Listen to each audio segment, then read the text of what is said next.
Vamos ler a palavra de Deus, Gênesis 18, verso 20, diz assim: Disse-lhe, pois, o Senhor: as acusações contra Sodoma e Gomorra, duas cidades, são tantas, e o seu pecado é tão grave, que descerei para ver se o que eles têm feito corresponde ao que tenho ouvido.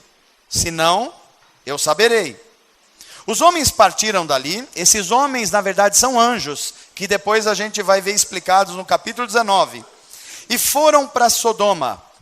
Mas Abraão permaneceu diante do Senhor. E Abraão aproximou-se dele, o Senhor, e disse: exterminarás o justo com o ímpio? E se houver 50 justos na cidade, ainda destruirás e não pouparás o lugar por amor aos 50 justos que nele estão? Longe de ti fazer qualquer coisa, matar o justo com o ímpio, tratando o justo e o ímpio da mesma maneira. Longe de ti, não agirá com justiça o juiz de toda a terra? Respondeu o Senhor: olha que interessante.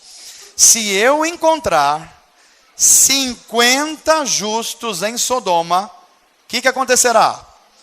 Pouparei a cidade toda, por amor a quem? Aos 50 justos. Verso 27. Mas Abraão tornou a falar: eu sei que já fui muito ousado ao ponto de falar ao Senhor. Eu sei que não passo de pó e cinza. Ainda assim pergunto: e se faltarem 5 para completar os 50 justos? Ou seja, se tiver só 45 justos na cidade, destruirás a cidade por causa dos 5? Disse ele: se eu encontrar ali 45, o que acontecerá? Não a destruirei. E se encontrares 40? Insistiu Abraão. Ele respondeu: por amor aos 40, não destruirei. Então continuou ele: não te ires, Senhor, mas permite-me falar, e se apenas 30 forem encontrados ali? Ele respondeu: se encontrar 30, não a destruirei.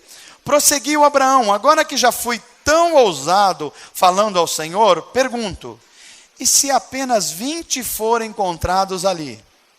Ele respondeu: por amor aos 20, não a destruirei. Então Abraão disse ainda: não te ires, Senhor, mas permite-me falar mais só uma vez. E se apenas 10 justos forem encontrados? Ele respondeu: por amor aos 10, não a destruirei. Último verso. Tendo acabado de falar com Abraão, o Senhor fez o quê? Você já pensou por que é que Deus saiu dessa conversa? Você já parou para pensar? Abraão começou a conversa com Deus, perguntando se 50. Foi para 45, foi para 40. Ele se sentiu animado, puxou 10, 30. Se tiver 20, e se tiver 10? Aí Deus falou: para aí, Abraão, estou indo embora.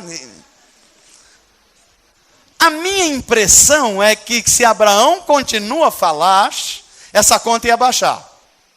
E não é só impressão minha, não. Abra sua Bíblia, Jeremias 5. Jeremias capítulo 5, verso 1. Já está aberta, você já havia achado e marcado. Diz assim, palavra de Deus, Jeremias capítulo 5, verso 1. Percorram as ruas de Jerusalém, olhem e observem. Procurem suas praças, para ver se pode encontrar alguém que haja com honestidade e que busque a verdade. Então eu perdoarei a cidade. Quantas pessoas aqui? Alguém. Se achasse um. Vá no mesmo livro de Jeremias, capítulo 27, ainda no livro de Jeremias.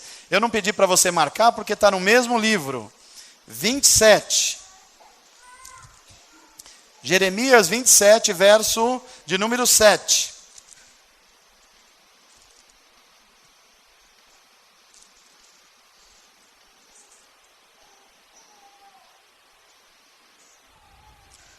Acharam? Desculpa, eu falei errado, é Jeremias 29, não 27. 29, verso 7.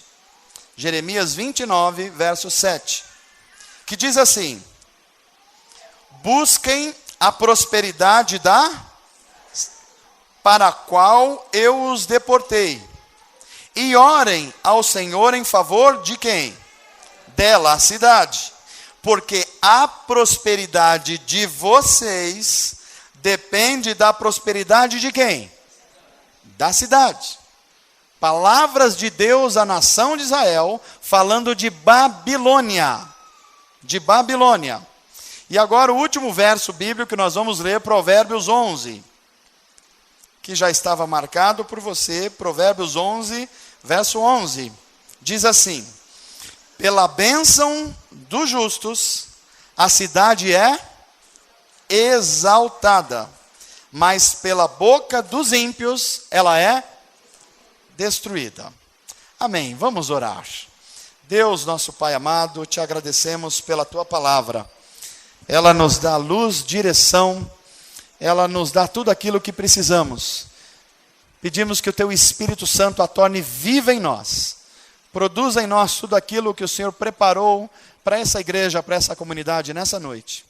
Humildemente, pedimos a ajuda do teu Espírito Santo e a tua graça para falar dessa palavra que provoca temor e temor ao meu coração e aos nossos corações. Assim te pedimos, Pai, em nome de Jesus. Amém. Muito bem, amados irmãos, nós lemos vários textos e eu fiz isso de propósito para que a gente compreendesse todo o segmento da mensagem dessa noite, para que você compreenda que o seu chamado, a sua missão de vida, nunca foi na Bíblia algo privado, privativo ou particular. Há muitos de nós que têm essa ideia equivocada, que o Filho de Deus morreu só para fazer você feliz, que o Filho de Deus morreu só para você se dar bem na vida, quando o chamado de Deus para nós é uma missão de vida. Ele deu a vida por nós, para que nós dessemos a nossa vida por Ele. A primeira parte já está feita, a segunda parte precisa ser feita. Então eu queria que você olhasse, todos vocês. O pessoal da galeria talvez vai ter dificuldade, mas olhem para aquela faixa ali, olha. A gente pode ganhar um pouquinho de iluminação? Pode, né? Só um pouquinho. Olha para aquela faixa. Jornada, imersão na missão. Por que jornada? Jornada porque nós vamos fazer uma caminhada bíblica de 35 dias. Todos os dias vão estar disponíveis para vocês recursos bíblicos. Vocês vão ter nas redes sociais um devocional diário orientando você na sua caminhada cristã. Você vai ver as ministrações disponíveis aqui e no site da igreja. E você vai ser chamado também a fazer um compromisso às quintas-feiras. Queria que você repensasse no seu horário das 8 às 9h30. O que você tem feito às quintas-feiras? Essa jornada vai ajudar você a refletir isso. E eu queria convidar a você a estar aqui por 7 quintas-feiras, 7 domingos e 35 devocionais vão estar disponíveis para cada um de nós. É por isso que é uma jornada. Segundo, que é uma imersão na missão. Por que imersão? A ideia de imersão é um mergulho. Não pode ficar nada para fora, nem os pés, nem nada. A gente tem que buscar, em tempos difíceis como os nossos, a gente assimilar a missão de Deus. A missão de Deus que foi dada a Jesus Cristo e essa mesma missão que foi confiada à igreja de Jesus Cristo. Agora deixa eu fazer uma pergunta para você. Quem é a igreja? Eu sei que você falou nós e eu respeito isso. Mas eu queria que você ganhasse uma dimensão mais particular de quem é a igreja, para que quando nós falarmos igreja, que você entender. Eu vou perguntar de novo. Quem é a igreja? Agora ficou bem melhor. Ficou bem melhor. Porque senão a gente acha que igreja é um templo, é uma instituição, ou é só o conjunto, e a gente esquece que Deus habita em nós, em mim. Eu sou o templo do Espírito Santo. Igreja sou eu. Aonde eu estou como igreja, a igreja está. A igreja está para abençoar. Onde eu estou. É por isso que nunca mais na sua vida você deve reclamar de alguém que estava, por exemplo, precisando de uma visita no hospital e você fala assim: a igreja não vai visitar essa pessoa não? Quem é a igreja? Então você está falando de você mesmo. A igreja não está fazendo o que devia fazer. De quem é que você está reclamando? De você mesmo. É essa conscientização que nós vamos buscar. Olha só a primeira parte dessa jornada. Qual é a primeira palavra que está escrito ali em azul? O que é isso? Missão de ensinar. Segundo, missão de servir. Terceiro, missão de conviver. Quarto, esperança, missão de celebrar. E 5, então olha, para que é que Deus nos trouxe a vida, nos deu dons, talentos, nos deu disposição, nos deu recursos? Para a gente usar naquelas 5 dimensões da missão. Enquanto eu não estou fazendo todas aquelas coisas, eu estou falhando pelo menos em algum aspecto da missão. Tem gente que acha que a missão de vir ao mundo é, como eu falei aqui, é você se tornar um cristão, você ir para a igreja, você ir para um auditório no domingo, você ouvir uma mensagem, você ouvir uma boa música e você inclusive reclamar quando você não gostar muito da música ou da pregação. Não é, isso não é nem missão, isso é o que eu diria hoje, é o que nós acostumamos chamar dos crentes mimados do século 21, né? Mas quando nós olhamos para todas aquelas coisas, a gente fala assim, a minha missão está ali, ela está dada e ela precisa ser vivida agora. Então essa jornada, ela pretende despertar a gente para o conjunto de todas as coisas que compõem a nossa missão. Mas qual é a nossa missão? A gente precisa começar com Deus, e eu insisto, a maioria das pessoas que estão com problemas de direção na vida, estão começando com outras coisas. Tem hora que eu como pastor, eu fico assim, eu falo assim, o que eu faço para mostrar que a pessoa está olhando para a coisa errada? E é por isso que as coisas estão indo na direção errada. É que a gente não começa por Deus, a gente começa por outra coisa e tenta chegar em Deus. Isso dá errado. Eu preguei domingo passado aqui. Quando nós amamos a Deus sobre todas as coisas, e quando nós amamos as pessoas que Deus ama, então as coisas na nossa vida começam a achar o seu devido lugar. Agora, quando eu começo primeiro a resolver a minha vida, para achar um espaço para amar a Deus e para amar as pessoas, eu vivo numa crise constante. As coisas não encaixam, meu tempo não encaixa, meu dinheiro nunca está bem, minha vida nunca está bem, eu nunca estou alegre com as coisas, eu sempre estou meio emburrado com a vida, porque a gente está começando no lugar errado. Então diga assim comigo, a minha missão de vida começa em Deus. Agora veja o que a Bíblia ensina que Deus tem uma missão. Qual é a missão? Resgatar o relacionamento perdido pelo homem lá no Éden. Essa é a missão de Deus, é uma missão de resgate do ser humano. E a Bíblia vai dizer que essa missão de Deus, ela foi confiada a Jesus Cristo.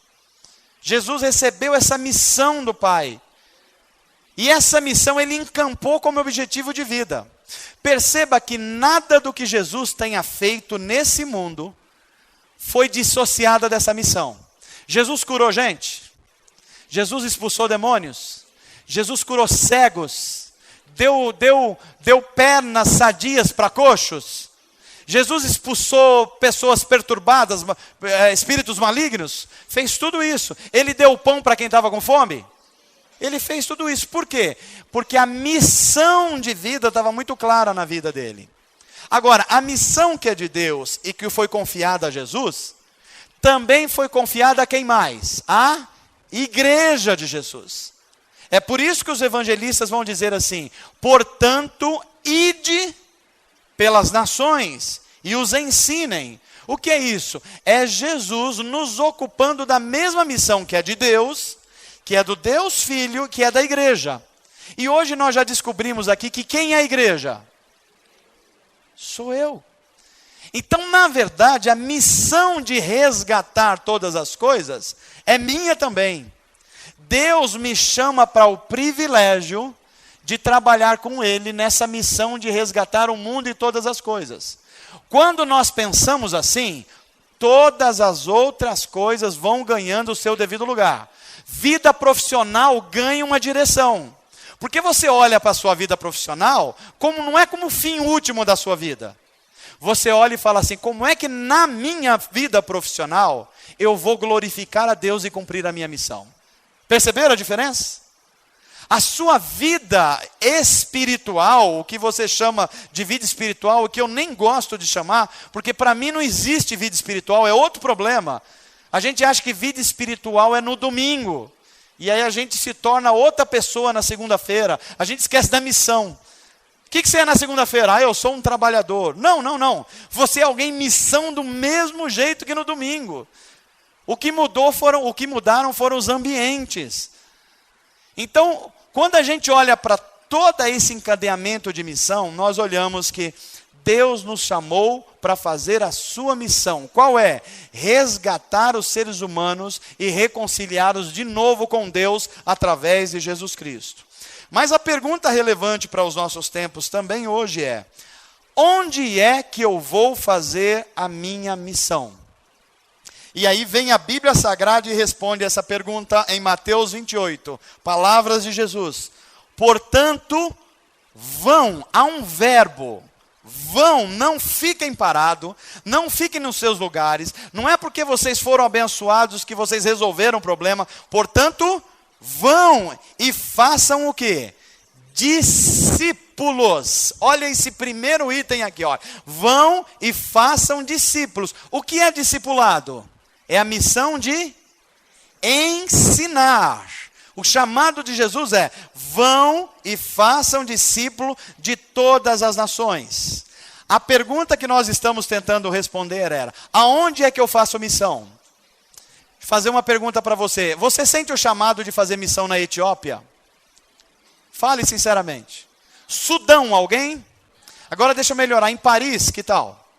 Já começou a melhorar, né? Fazer missão em Paris é um negócio mais agradável. Mas é possível que nenhum de nós aqui, ou tenha 1, 2 ou 3, que sinta a missão de cumprir sua missão lá do outro lado do mundo. E é normal. Porque a maioria de nós, Deus nos chamou para fazer missão na nossa cidade, no nosso bairro, na nossa vila, na nossa família, na nossa faculdade, no nosso trabalho, no nosso lazer. É aí que Deus chamou a gente para fazer missão. E essa missão, ela é muito interessante a gente observar que ela tem um locus, ela tem um local. Eu não sei se você sabe, mas o Brasil, a partir da década de 60, 70, o Brasil foi se tornando um país extremamente urbano. As pessoas que viviam nas regiões mais rurais foram se transferindo para as cidades. E você sabe o que aconteceu em 2010? O Brasil atingiu um índice, olha só, que 84% das pessoas estão morando em cidades. Vou repetir, 84% dos brasileiros estão morando em cidades, ou seja, saíram das regiões rurais, estão morando em pequenas, grandes e médias cidades. Isso quer dizer, de cada 10 brasileiros, mais de 8 estão morando em centros urbanos. E esses centros urbanos, eles têm algumas características. Isso quer dizer que nós precisamos de uma teologia bíblica que ensine a gente a viver na cidade. Porque no campo a gente parece que sabia viver. É só olhar, por exemplo, para as famílias que foram criadas em lugares do interior. E o que era a vida? A vida era muito simples. A vida era acordar cedo, ir para o trabalho, você tinha trabalho mais braçal. Final do dia você volta para casa. Aí no final de semana você vai para a igreja, você cumpre os compromissos religiosos e a vida continua. A vida urbana pôs isso de cabeça para baixo. É só você olhar para a sua vida amanhã. Não precisa falar para mim, mas o que você tem de compromisso amanhã, da hora que você acordar até o meio-dia? Mil coisas para você resolver. Antigamente a gente ia para o trabalho e o trabalho era fazer uma função até o final do dia. Agora não. Você está trabalhando, mas você está pensando na conta que tem que pagar. Você está pensando no filho que ficou na creche ou que não ficou na creche. Você está pensando que o salário já está curto. Você já está pensando numa viagem e está nas férias. Você acabou de tirar férias e está pensando nas férias de novo. Né?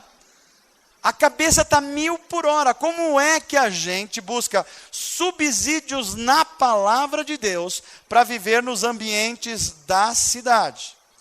E aí vem a Bíblia Sagrada e diz que nós precisamos não só aprender a viver na cidade, como buscar a transformação da cidade através do discipulado, por exemplo. Não basta a gente aprender a viver na cidade, a gente tem que transformar os ambientes. Nós lemos aqui uma palavra que talvez seja novidade para você, mas Provérbios 11 diz: pela bênção dos justos, a cidade é exaltada, mas pela boca dos ímpios, ela é destruída. Uma perguntinha: nossa cidade de Osasco e de São Paulo, ela tem sido exaltada ou destruída pela sua boca? Porque isso vai definir se você está tendo um comportamento de justo ou de ímpio. Aí você vai falar assim: pastor, Osasco tem 700 mil pessoas, tem políticos muito ruins, tem gente muito ruim nessa cidade, eu não sou responsável por tudo que acontece nessa cidade. Eu vou dizer: está certo. Mas nós acabamos de ler na Bíblia que Deus não destruiria uma cidade se tivesse quantos justos? A gente começou com 50 e terminamos em 1, não foi 10 não. Que nós lemos Jeremias depois. Jeremias 5. Se tivesse um justo, não foi achado numa cidade. Isso quer dizer que a responsabilidade pelo seu ambiente familiar é seu também. A responsabilidade pelas coisas que acontecem na sua vila, no seu bairro, é sua também. O que acontece na cidade de Osasco e São Paulo é nossa também. Por quê? Porque Deus está procurando justos que possam fazer a diferença onde eles vivem. Veja que a Bíblia, ela também vai nos ensinar em Jeremias 29, que a gente deve buscar a prosperidade da cidade. Isso parece novo para muitos cristãos. Busquem a prosperidade da cidade para a qual eu os deportei, Deus falando com a nação de Israel. Olha que interessante, gente. Há uma escatologia bíblica ensinada nas igrejas, e eu cresci um pouco ouvindo isso. O que é escatologia? É a doutrina das últimas coisas, o que vai acontecer no final. É uma ideia de que a gente fala assim: olha, eu sou cristão, eu preciso aceitar Jesus para não ir para o inferno, porque eu preciso ir para o céu. Todo o meu objetivo de vida é não ir para o inferno e ir para o céu. A pergunta que se faz é: e no meio dessas duas coisas, o que você faz? Aí a gente fala: não sei. Porque nunca ensinaram para a gente o que fazer. A gente só está com medo de ir para o inferno e querendo ir para o céu. E a gente não se envolve com o reino de Deus. A gente não se faz um instrumento de Deus para que Deus use a nossa vida. Isso faz com que a gente comece a ter comportamento mesquinho. Se tudo que eu pretendo é ir para o céu, então eu não estou preocupado mais com as pessoas, eu não estou preocupado mais com o ambiente onde eu vivo, eu não estou preocupado com a natureza, eu não estou preocupado com nada, eu estou preocupado comigo mesmo. E ainda digo assim: olha, cada um por si, Deus por todos. Eu vou cuidar da minha vida. Tem até umas frasezinhas antigamente era em caminhão, agora é em rede social, né? Deus deu a vida para cada um cuidar da sua. A gente ainda fica desaforado, né? Além de individualista, a gente fica desaforado, né? Achando que é isso. Só que quando você fica doente, você fala essa frase ou não? Quando você ficou sem dinheiro, você fala essa frase? Quando falta alguma coisa para a gente acaba com essa frase rapidamente. porque a gente precisa do outro. Diz para quem está perto de você assim: eu preciso de você. Você entendeu isso? E você precisa de mim. Se você não entendeu, pode falar. A vida vai se encarregar de mostrar isso para você.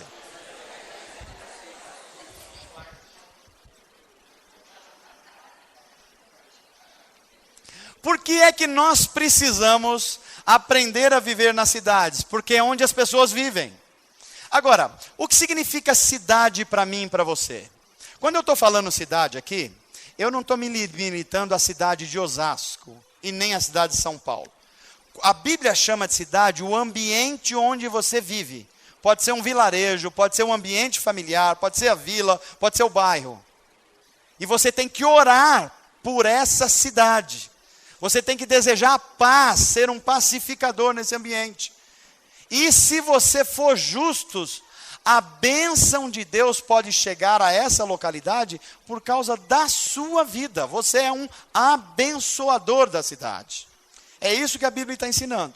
Mas normalmente a gente não gosta dos ambientes urbanos, por quê? Vou falar para vocês 4 coisas aqui que representam as cidades de hoje em dia. Primeira coisa que a cidade representa para a gente: despersonalização. Veja se não é isso. Se você está no centro de São Paulo, aquele mundo de gente para lá e para cá, ou dentro de um shopping center, um monte de gente para lá e para cá, qual é a sensação que você tem? Que você é apenas um CPF no mundo. Você é mais um. Você é um número de cartão de crédito. Você é uma estatística. Você não é você com todos os seus sentimentos, com todos os seus pensamentos. Você é mais um número no meio de tantas coisas. A gente se sente assim ou não sente? Você sabe quantas pessoas habitam a cidade de São Paulo hoje? 12 milhões de pessoas. E você é um CPF no meio de tudo isso. É essa sensação que dá na cidade. Grande São Paulo, 19 milhões de pessoas. 19 milhões de pessoas. Primeiro sentimento que a cidade provoca em mim: eu me acho apenas um número no meio de tudo isso. Segundo sentimento: a cidade grande, cheia de gente, provoca medo e ansiedade. As pessoas no meio da cidade se sentem apavoradas. Medo da violência, a gente sente ou não sente? Trânsito perigoso, é problema ou não é? Medo de ficar desempregado numa cidade grande. Quando a gente era do interior, lá do Arraiar, se a gente não estava trabalhando, a gente comia na casa do vizinho, ou na casa do pai. Mas na cidade não. Está todo mundo meio isolado, a gente tem vergonha. Se você não tem dinheiro, você morre de vergonha de pedir alguma coisa para alguém. É verdade ou não é? A gente está com medo de não conseguir colocar o filho na creche. A gente está com medo de estar empregado hoje, mas amanhã não está mais empregado. A gente está morrendo de medo no meio da cidade e vivemos nessa pressão o tempo todo em cima de medo e ansiedade. Então, primeira coisa que a cidade provoca: despersonalização. Eu sou um número. Segundo, eu fico com um tremendo de um medo e ansiedade o tempo inteiro. Terceira coisa que o ambiente urbano provoca na gente: intimidação. Deixa eu explicar isso para você. Os problemas são tão grandes e tão complexos. Se a gente pensar só na Vila dos Remédios aqui, fala para mim um problema aqui na Vila dos Remédios, você gostaria muito de resolver. Diga aí. O trânsito. O trânsito é ruim daqui?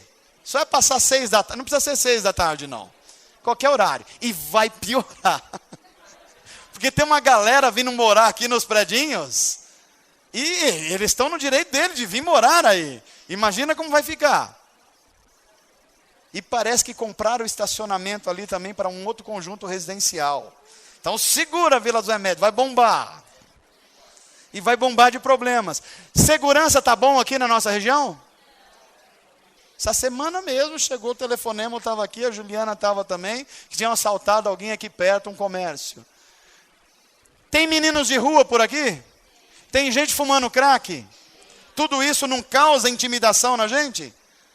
E a gente olha para tudo isso e fala assim: quem sou eu para resolver os problemas dessa região? Quem sou eu para resolver o problema do trânsito? Quem sou eu para resolver o problema do menor abandonado, dos drogados, da violência? Então eu vou criando um sentimento de que eu fico intimidado, eu fico com medo, eu fico despersonalizado e não faço nada. Quarta coisa que provoca os ambientes urbanos: individualização. Há nas cidades um sentimento de cada um por si e Deus por todos. Quantas pessoas que você conhece que diz assim: eu não vou na igreja, mas eu rezo de vez em quando. Conhece gente assim? Eu sou meio ligado a Deus, pastor. Eu de vez em quando converso com gente assim.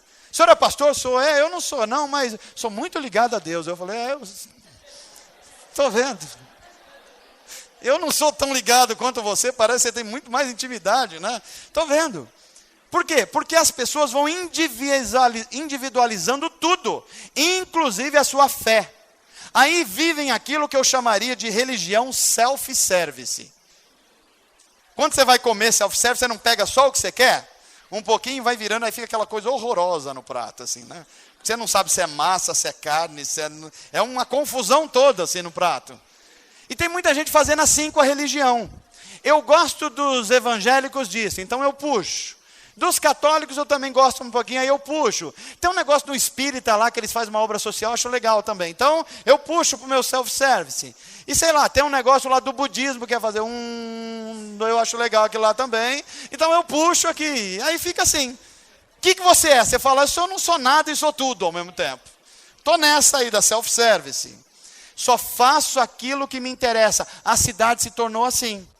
Você vai conversar com gente, ela fala assim: todos os caminhos levam a mentira.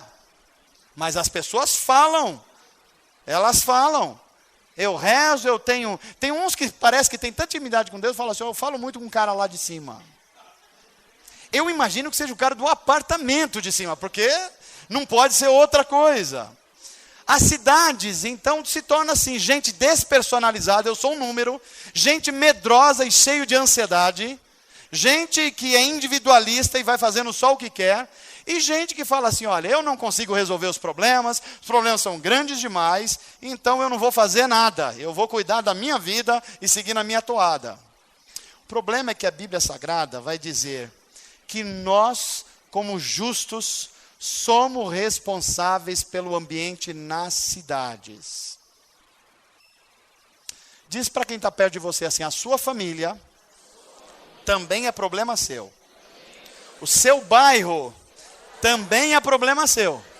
A sua cidade também é problema seu. A menos que você não seja um justo. Se você for provocado hoje uma reflexão, se você está sendo justo ou não, eu já me dou por satisfeito nessa pregação de hoje.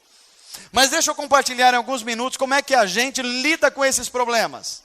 Por exemplo, o que a Bíblia ensina, como é que eu lido com o desafio urbano da despersonalização, onde as pessoas são apenas um número, um CPF, uma senha. Não é interessante quando você chega num lugar e você chega, principalmente quando você vai pagar as coisas, dependendo do valor da compra ou dependendo do ambiente que você está, você significa um cartão de crédito. A pessoa olha para você assim, cara, cartão, vê a marca tal, fala, esse cara aqui vai resolver os meus problemas de comissão do mês. Você vira um número, você vira um plástico, você vira só isso, né? Então é engraçado que tem uma piada que diz que se ninguém está ligando para você, passa a atrasar um carnê, que você vai receber ligação. E tem gente que ainda é abusada e liga para sua casa e fala assim: com quem que eu estou falando? Você fala: quem ligou foi você. Ué, não é verdade? Liga assim. Não, quem é que está falando? Se não for a pessoa que é o interesse, o número que é o interesse, tá bom, não era com você que eu queria falar não. Aí já baixa o telefone. Não. Por quê? Como é que a gente lida com essa despersonalização? A Bíblia vai nos ensinar que a gente não pode cair na tentação de ver as pessoas como mais um número.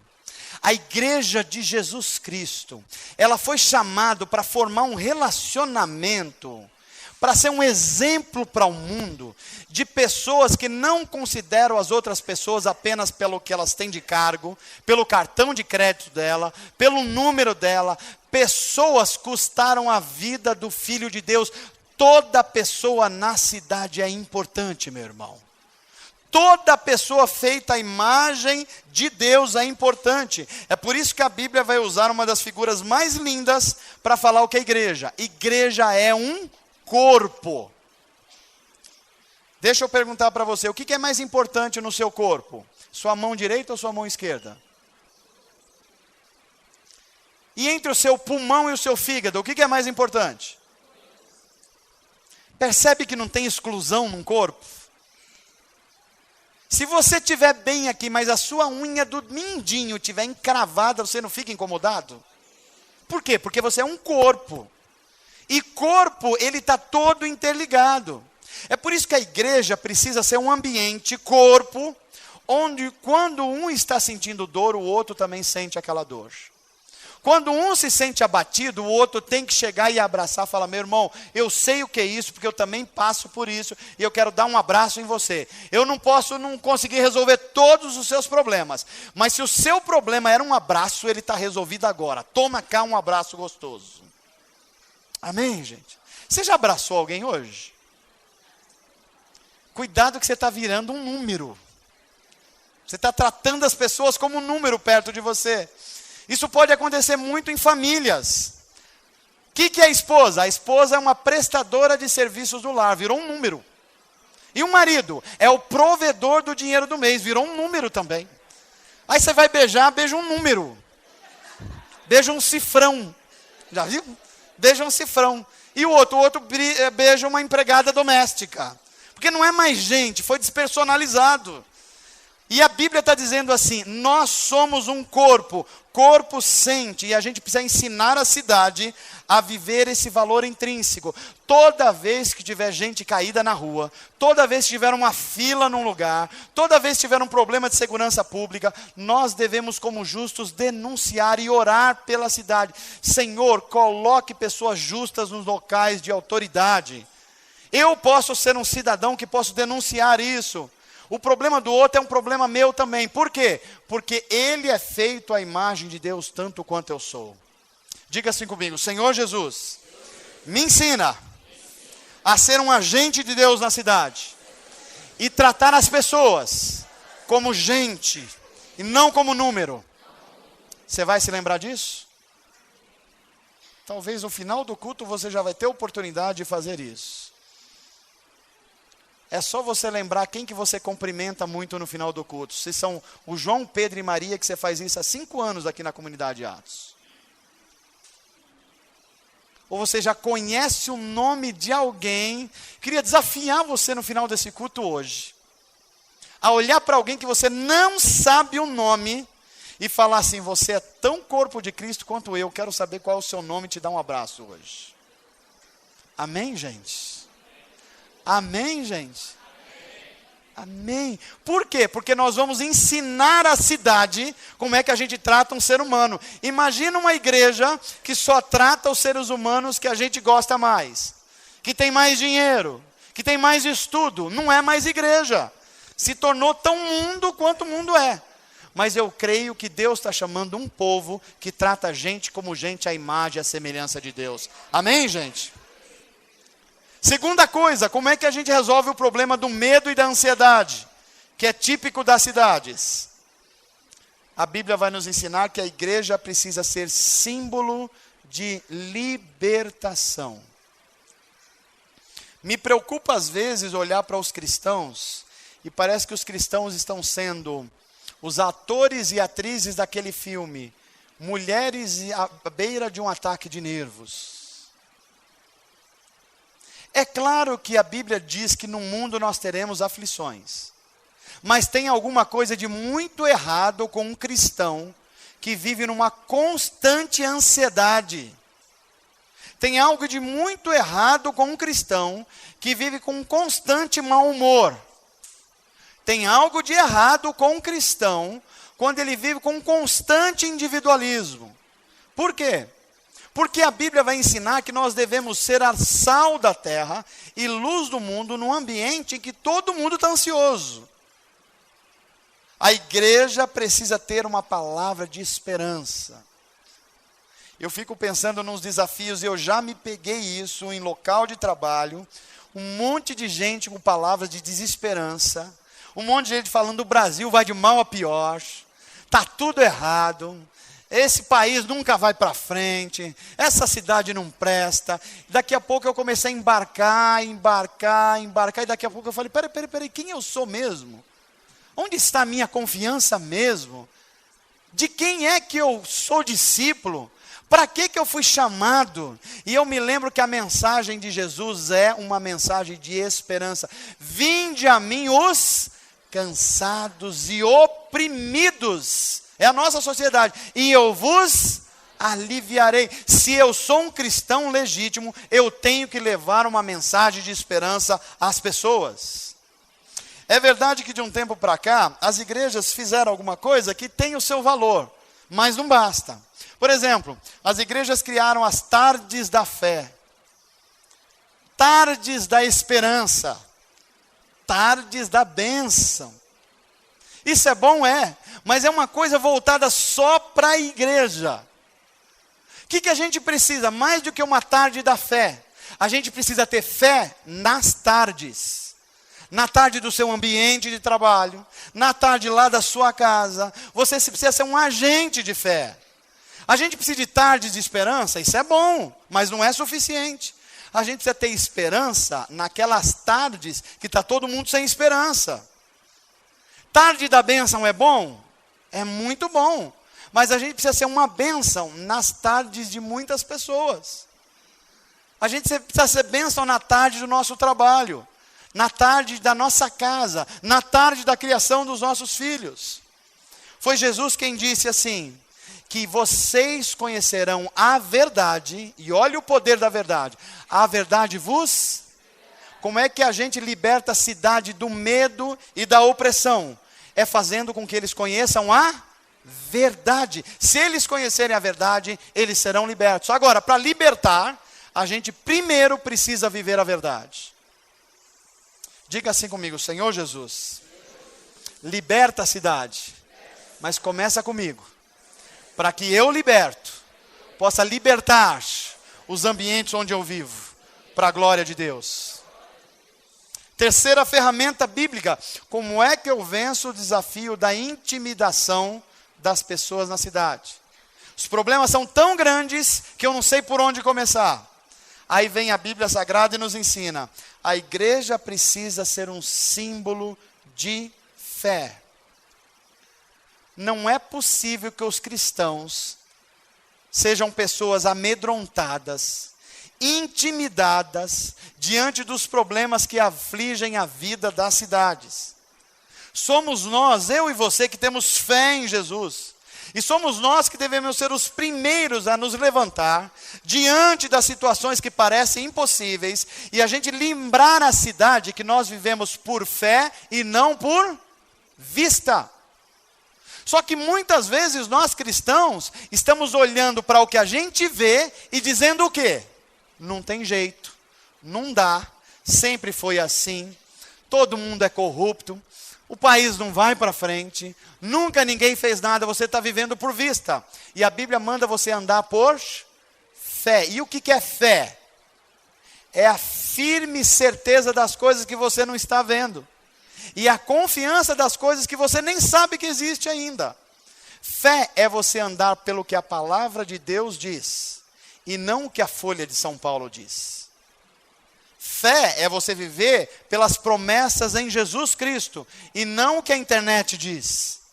Fé é você viver pela verdade bíblica imutável, não pela palavra do presidente ou da presidente que um dia de um jeito, no outro dia de outro jeito. Diz para quem está perto de você assim, ande por fé, e a ansiedade vai baixar. Ande por fé, e o medo vai diminuir. Ande por fé, e a ousadia vai aumentar. Porque se a igreja não for um símbolo de fé, as pedras vão clamar. A Bíblia ensina isso. Se vocês não fizerem, as pedras vão clamar. Aliás, aqui em São Paulo e no Brasil, a gente já está vendo ONGs e atividades de não cristãos que estão começando a colocar o dedo em feridas de algumas coisas que os cristãos só estão preocupados com os gays. Só estamos preocupados com a marcha que acontece na Paulista.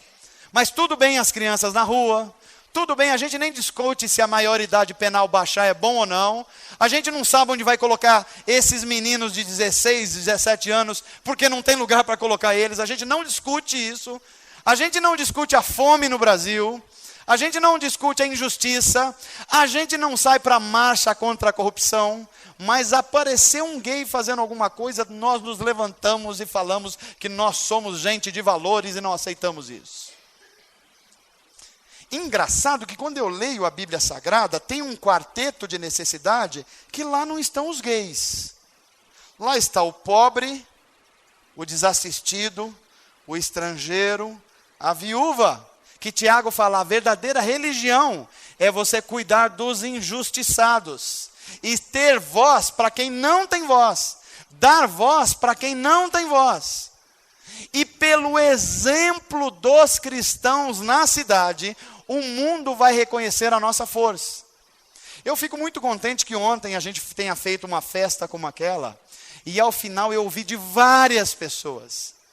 Puxa, como houve uma festa que não teve briga, o ambiente foi familiar, as coisas foram feitas com excelência, porque eu ouvi dizer, falaram assim para mim, eu ouvi dizer que foi doação normalmente é feita de qualquer jeito, mas vocês fizeram as coisas certinho. Por que vocês fazem isso?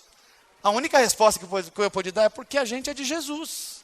E quem é de Jesus faz assim. Quem é de Jesus vive por excelência. Quem é de Jesus dá testemunho de vida. Quem é de Jesus faz isso, mesmo que ninguém esteja vendo. Faz porque sabe que é assim que Jesus faria se estivesse vivendo nos nossos dias aqui. A igreja precisa ser um símbolo de fé. E finalmente eu termino essa mensagem. Como é que a gente encara o problema da individualização nas cidades? Como é que, como cristão, eu respondo o ambiente que as pessoas cada vez querem mais a sua casa, o seu carro, a sua viagem exclusiva, o seu dinheiro exclusivo, a sua carreira exclusiva, tudo tem que ser exclusivo. É engraçado que há brasileiros reclamando dos aeroportos, e é verdade. Nós temos muitos problemas para resolver. Mas a pergunta que eu me faço às vezes é, nós estamos reclamando porque os aeroportos de fato têm problemas de infraestrutura? Ou a gente está reclamando porque os pobres começaram a viajar?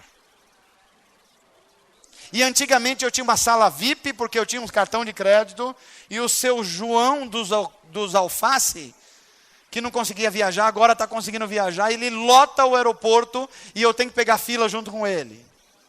Será que eu estou reclamando porque eu não pegava fila nenhuma, porque era VIP? Very important person. E agora o sujeito pode comprar em 6 vezes e viajar também, e eu estou na fila junto com ele. Como é que a gente combate essa individualização da vida nas cidades? A Bíblia vai ensinar que o projeto de Deus é fazer uma grande família. E na família de Deus cabe todo mundo. Cabe o rico? Cabe, pastor, mas cabe o pobre também. Cabe o que tem instrução, pastor? Cabe, mas cabe o que com pouca instrução também. Cabe o que sabe falar bonito, pastor? Cabe, mas cabe também o que nem sabe falar direito. Cabe também na família de Deus. Cabe o que tem 4, 5 refeições por dia, mas cabe o outro que só consegue fazer 3. Cabe na família de Deus também. Porque a família de Deus é inclusiva. A Bíblia diz assim, há um só Senhor, há uma só fé, há um só batismo, há um só Deus e Pai de todos, que é sobre todos, por meio de todos, em todos. Cabe todo mundo na família de Deus. Agora veja que interessante, dentro da família de Deus, a gente não precisa perder a nossa individualidade. Como no seu corpo, os órgãos não precisam perder a individualidade. A sua mão tem uma função, mas você chama ela de mão. O seu olho tem outra função, e você chama ele de olho. Até os olhos têm funções diferentes para formar uma imagem. Ou seja, todos da família de Deus têm a sua importância. Toda vez que subir ao meu coração a ideia equivocada de eu que estou sendo mais útil que alguém no corpo de Cristo, é porque eu já estou adoecido. Aí você vai falar assim: pastor, mas esse negócio de igreja, de família de Deus, de estar junto, não dá umas confusão, pastor? Dá. Quando a gente se ajunta, de vez em quando dá umas confusão, sim. E é por isso que a Bíblia vai dizer que compensa longamente as confusões que dá quando a gente está junto, do que você viver isolado, do que você viver sozinho, do que você viver no ostracismo. E a Bíblia vai dar uma receita. Assim como o ferro afia o ferro, o homem afia o seu companheiro. Diz para quem está perto de você assim: eram os nossos atritos que Deus vai tirar a rebarba. Entendeu? Vai dar uns arrastão, mas Deus vai tirar essa rebarba. Pastor, e quem não se dá para esses desafios? Fica cheio de rebarba, fica no seu cantinho isolado, cheio de rebarba, cheio de não me toque, cheio de individualismo, cheio de eu, cheio dessas coisas todas. E vai vivendo uma pessoa isolada, não querida, não bem vista, não tem amigos, não tem ninguém, vai se isolando do mundo. Agora, se você deixa ser afiado, de vez em quando dá umas raspadas assim, tem hora que até dá uma machucada, você fala: Deus, eu acho que não vou aguentar. E Deus fala: vai aguentar sim, é meu servo que está afiando você, é o outro meu filho que está ajudando você. Então quando você sentir um raspão no ambiente da comunhão, você fala: glória a Deus, Deus está me afiando. Amém, gente? Eu termino essa mensagem dizendo que nós não somos igreja para intimidar a cidade. Eu vejo no Brasil, me desculpe aqui o desabafo hoje pastoral, mas uma igreja brasileira que quer intimidar. Uma igreja que quer colocar representantes em Brasília, nas assembleias, nas vereanças, em todos os lugares. Para quê? A gente vai intimidar quem é contra a gente. Eu não consigo enxergar a missão da igreja intimidando ninguém. Outra coisa, a igreja que quer impressionar a cidade. Aí tem muitos cristãos hoje, pastores, dizendo: o Brasil hoje nós já somos 43 milhões de pessoas. A pergunta é: e daí? O Brasil está menos corrupto? Está menos violento? Está menos injusto? Isso não quer dizer absolutamente nada. Agora, eu sonho com uma igreja bíblica, que é uma igreja capaz de influenciar a sociedade. As pessoas olhar para a gente e falar assim: por que vocês fazem desse jeito? A gente faz porque nós somos chamados por Jesus para fazer desse jeito. O que vocês cuidam de crianças? O que vocês ganham com isso? A gente não ganha nada, a gente já ganhou na cruz do Calvário tudo que a gente tinha que ganhar. Agora a gente está distribuindo.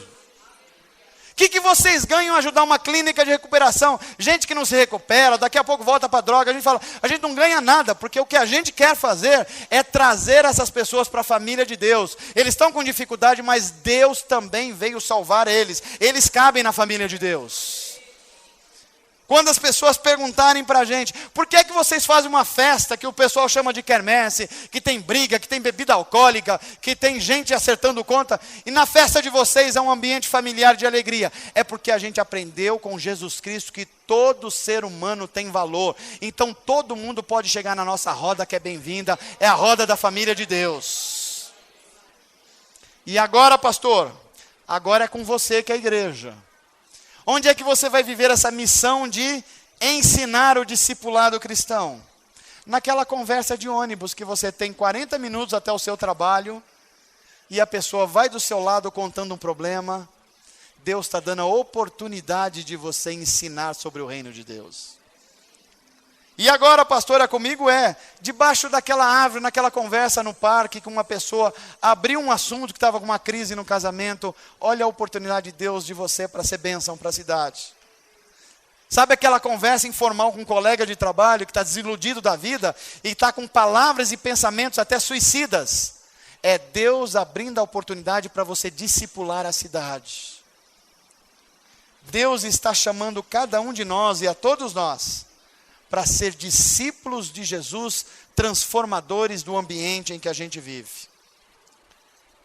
Cada um de nós pode ser um agente de Deus para a transformação das nossas cidades e ambientes. Amém, gente? Diga assim comigo: Senhor Jesus, que eu seja um agente de Deus para transformar minha família, meu bairro, a minha cidade, e trazer todos mesmo, para a família de Deus. Vai haver dificuldades, mas eu estou agindo no poder de Jesus, na força do Espírito Santo e no amor de Deus. E contra essas coisas não há poderes, não há principados, não há potestades que possa ser contra o poder que há no nome de Jesus. Amém? Que Deus te abençoe em nome de Jesus. Seja uma bênção aonde você estiver.